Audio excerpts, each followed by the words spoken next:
Hello and welcome back to Laurence Plays Factorio Planetary Pioneers for another in-depth special. A few weeks ago we looked into Mark's vanilla LTN system, and today we're investigating Safir's advanced Robomall.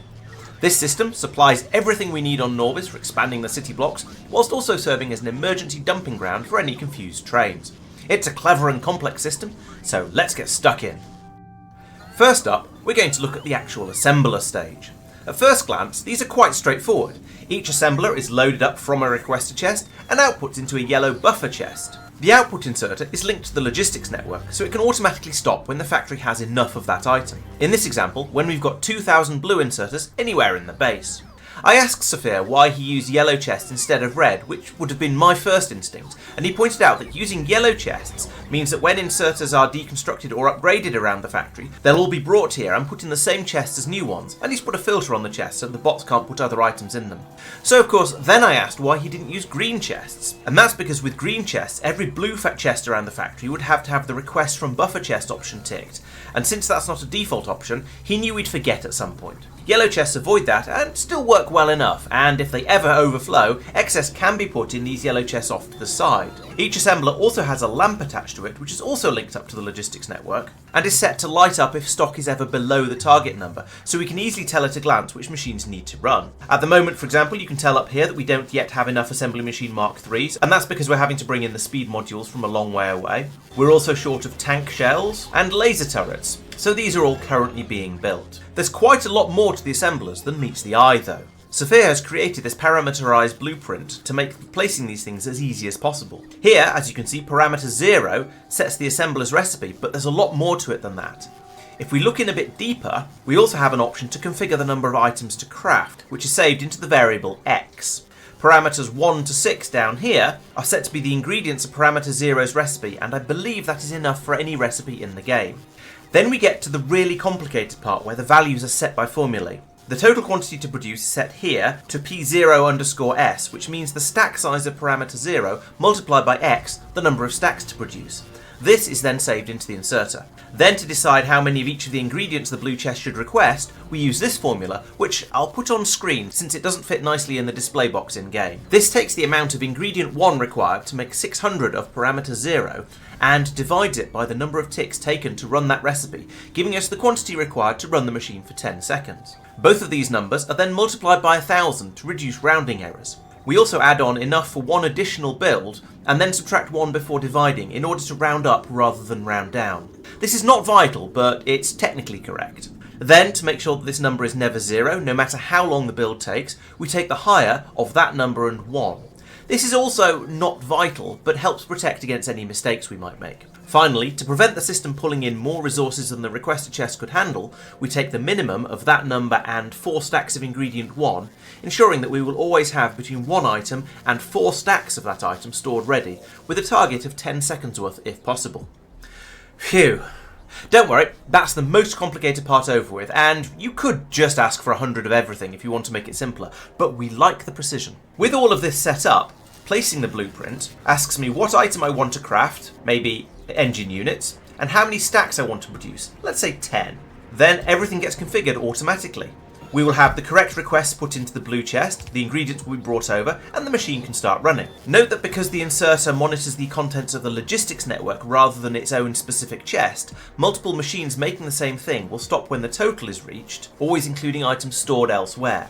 So in this case, because we already have 8,700 engine units stored in the logistics network, the fact that I've asked it to make up to 500 means that this machine is not going to run, at least until we require some more. All these assemblers need feeding, so let's move on to the requester station. Here, the resources required are specified manually on this constant combinator, and then passed into this selector combinator. Here, each item is expanded out into a full stack.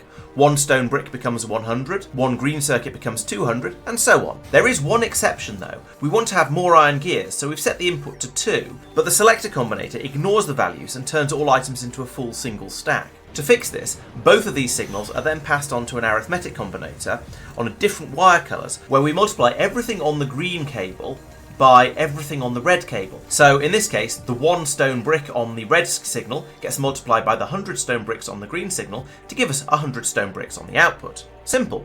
More relevantly to this problem though, the 2 iron gears here are multiplied by the 100 iron gears down here on green to give us 200 on the output, which is 2 stacks, just as we wanted. These totals are then multiplied by minus 60 in this combinator, giving us a negative chest and a half of each resource, and 3 of iron gears, which is our maximum target level. Stepping back a little, we're also reading the current contents of the logistics network from this Roboport, and then passing it off down this green cable back into the station. It then passes through what Safir is calling a firewall, where we take in every input signal and multiply it by 1 and then output it. This passes the values through unchanged in one direction, but prevents any erroneous signals being passed back out again and upsetting the rest of the network. That's then passed up to this pylon, where it merges with the negative numbers from the requests, so any numbers which will remain negative are resource shortages.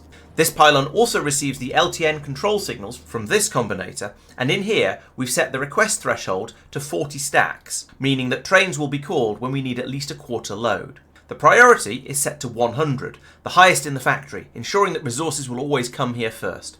If there's a shortage of something, you want to be able to expand production of that thing rather than having all of your resources disappear into science production, and that means they need to go to the mall first. This is then fed into the LTN station's input, which allows the station to work. Finally, at the top, we have a couple of extra combinators to give human-readable output. The first one compares the request totals on red with the supplies on green, and then outputs the green numbers of any items that appear on red. This effectively hides the outputs from the mall itself. We then merge this once again with the red values coming in from the requests, and pass it up to this pylon, so when you mouse over, you can see at a glance what's missing in the red section, without it being hidden under all of the items that we've got in storage.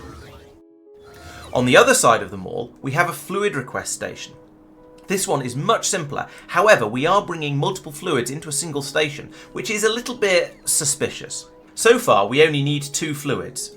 Light oil, which is used for making solid fuel and rocket fuel, and lube, which is taken in up here to make blue belts. Similarly to the solids, the stock of fluids is fed into the station along the green cable, with 20,000 of each being subtracted by this combinator down here. With LTN set with a request threshold of 15,000, a train will be called when the station gets down to 5,000 available, with another 15,000 being brought in, topping the tanks back up again. Arriving trains unload into the station's tanks, and then the filtered pumps will pass the fluid into the correct storage area. The contents of the station is monitored by the red cable, which goes down to this combinator here, which hides the request signals from the station whenever there's anything in the tanks. This prevents the fluids from ever being mixed. As you can see, there is still some lube coming in on the red signal, but once all of that gets pumped out, the signal on the green cable will be passed through once again, allowing the station to trigger again if required. Finally, on the fluid side, concrete mix is being made on site rather than requested, from water being brought in from an offshore pump over here, and the solids that are being provided by the bots. The final piece of the mall is the recycler station. Since all the yellow chests are here, at least in theory, any material produced from deconstruction or upgrades will end up here in the storage area. Recycling this as soon as possible will prevent the system from filling up, and also keeps the materials moving around the factory. To accomplish this, the request and supply signals that we saw in the requester station are fed down to here and into the LTN station's input, making these items available to the rest of the factory, along with the LTN control signals, setting this as the second highest priority provider, just below byproduct disposal, such as sand from ore crushing. 8 slots per wagon are also blocked off, and the provide threshold is set to 128 stacks, which is 32 stacks per wagon, and this ensures that the request is always precisely divisible by 16. When a train arrives in the recycling station, its request is taken from the station output, divided by 16 here, and then sent to the blue chests, so each one will always request precisely 1/16 of the required resource. The inserters use the same signal to set their filters. As they load, they will pulse their hand contents to the combinator in the middle, which negates it, and then pass it up to the top one, which keeps a running total, passing that back down to the blue chest to gradually reduce the request as it gets fulfilled.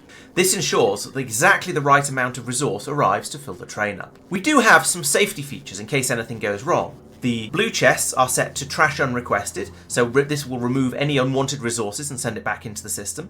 And the extra inserters down here will unload anything that got stuck in an inserter's hand and put into the next train, pushing it back out into a purple chest to send back into the mall system. Finally, over here on the left, there is an alarm system which takes the request signal in from the train, strips out any LTN control signals by only passing through anything greater than 30, and then calculates modulo 16 of that signal, alerting us if a train ever requests a load which isn't a multiple of 16. Once again, this should never happen. A major advantage of this recycler system is flexibility.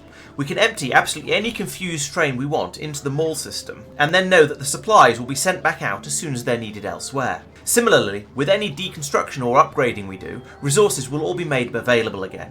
Sure, we're going to end up with a few pieces of random junk, like these night vision goggles, or this armour, or these pistols, but they would have had to go somewhere, and having everything stored centrally like this makes a lot of sense. The mall does of course contain a lot of Roboports to provide storage and charging for the huge number of bots it requires. These Roboports all have requests for 50 of each bot type to keep a healthy supply in the mall, both to keep it running and to allow it to do large builds. There is also a system to add in additional bots if the number of available robots in the system ever falls below 10% of the total. At some point in the future, we may decide that we want to split the mall's Roboport system off from the rest of the factory. This would let the mall's bots focus on mall tasks. However, this would require us to export the resources produced by the mall into the outside world. Our current idea is to mirror the supply system by having a combinator set with perhaps 1,000 red belts, 200 assemblers, 200 furnaces, 500 inserters and so on. These will be pulled out from the mall into some blue chests right on the edge of the provided area, and then passed outside into red chests. This would be a bit of a faff for the first few builds, as each item would have to be added manually, but eventually everything we need would have been made available. Unfortunately, while you can read logistics network requests from the Roboports, you can't read construction requests, at least not without additional mods, which, in our experience, tend to cause a lot of lag. The mall has deliberately been put very, very close to our spaceport to allow supplies for building spaceships or outposts to easily be supplied to the rocket silos. Similarly, there's also plans to move my module production system from over all the way up here in the top corner down into an empty slot, probably this one down here, so that the modules can be brought over easily, both for things like making assembler 3s, which require those modules, and for when they need to be loaded into rockets to be taken off to other planets, or for spaceship construction. And that's it. That's Safir's mall design. I hope you've enjoyed the tour, and it's given you lots of useful ideas for your next build. Let us know what you thought about it in the comments, and join us on Monday for the stream. I'll also be playing some more Foundry on Wednesday, and videos will be coming out every Thursday and Friday, so make sure you're subscribed so you don't miss out. Thanks for watching, and I'll see you next time. Bye bye.